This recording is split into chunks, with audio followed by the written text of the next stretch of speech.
On what is currency short, because we're going to be joined by Ron Paul in just about a minute. I don't think liberals understand what currency is. I think they think that there are trees in Washington that blossom every April 15th, and then the government sends out a unionized workforce of pickers to just harvest the currency, and then they can decide how to spend it. If you look back at what currency is an efficient way to streamline value so things of value can be exchanged. If we were to go back pure to a barter society, we could do that, but it'd be very hard. I mean, you got a guy who's got a cattle ranch, another guy's got a corn farm. They're going to be standing there at the marketplace. I don't know. I'll give you a bushel of corn for one of those steaks. All right. Well, I'll take one ear of corn and go over there and buy a beer from the brewer. And then eventually, you need something that everybody agrees upon will be used as a means of exchange. Then you need it fixed to something. You need it to be fixed to something so you know exactly what it is you have in your hand and what its value is. It used to be gold, sometimes gold and silver. You want to hear some funny audio? This is Ron Paul questioning Federal Reserve Chairman Ben Bernanke. Do you think gold is money? No. It's not money. Even if it has been money for 6,000 years, somebody reversed that and eliminated that economic law. Well, it's an asset. I mean, it's the same. Would you say Treasury bills are money? I don't think they're money either, but they're financial assets. Why do central banks hold it? Well, it's a form of reserves. Why don't they hold diamonds? Well, it's tradition. Joining us on the program right now is Ron Paul. Hello, sir. Hello. I don't want to laugh at that, but it's sort of like the old saying, if I don't laugh, I might cry. Our Federal Reserve Chairman honestly doesn't believe that gold is money? It looks like that is the case. And I bet any money he can't define what a dollar is either, because there's nothing in the code that defines a dollar. So it's no wonder you have a messed up economy when you can't even define what is supposed to measure value.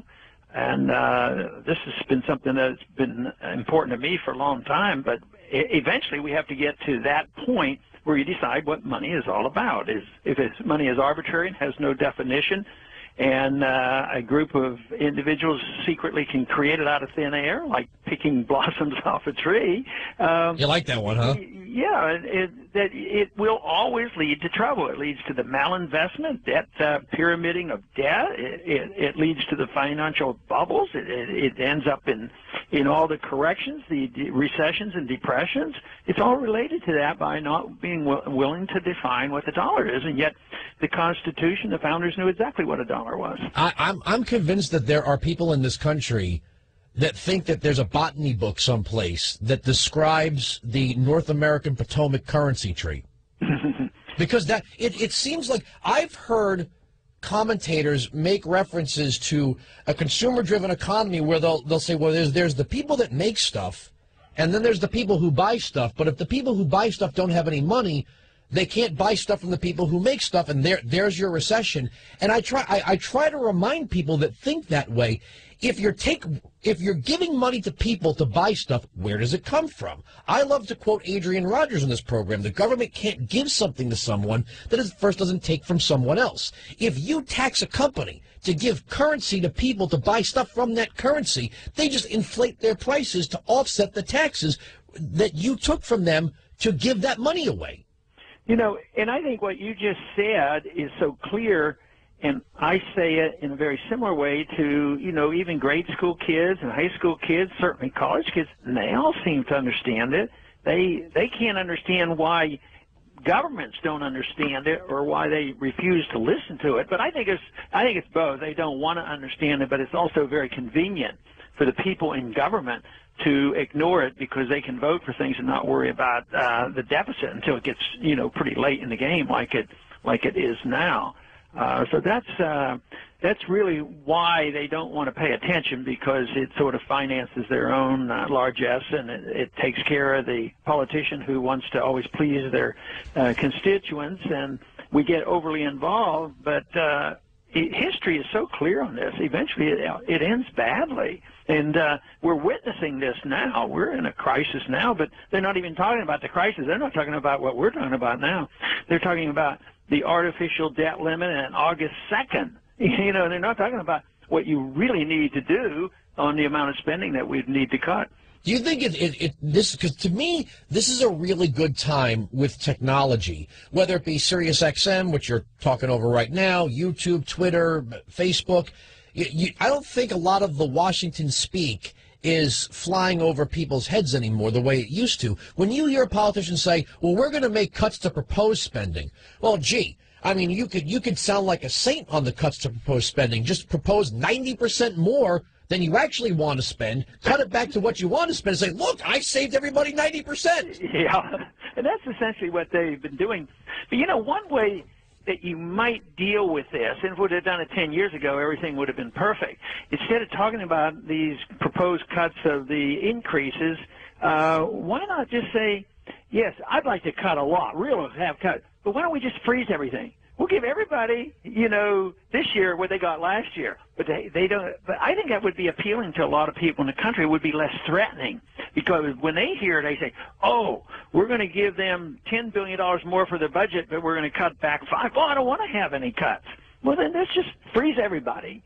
But that doesn't happen. If I don't know whether we could even do it now, but we could have done it 10 years ago or even 5 years ago, and the budget would have been balanced. But I got one for you. We know, regardless of, and we were playing some audio just about 2 weeks ago of Lyndon Baines Johnson giving a little talk to a newly elected Ted Kennedy, and he's complaining that conservative Democrats like Senator Dick Russell of Georgia, once they got wind of what Medicare was going to cost 5 years out, that they were going to flip out and start sounding the alarm. And his sort of gist of the conversation was, we can't let these people see the projected cost. We can only let them see what it's going to cost this year, because once it hits $100 million, you're going to have people, you know, running for the hills on this.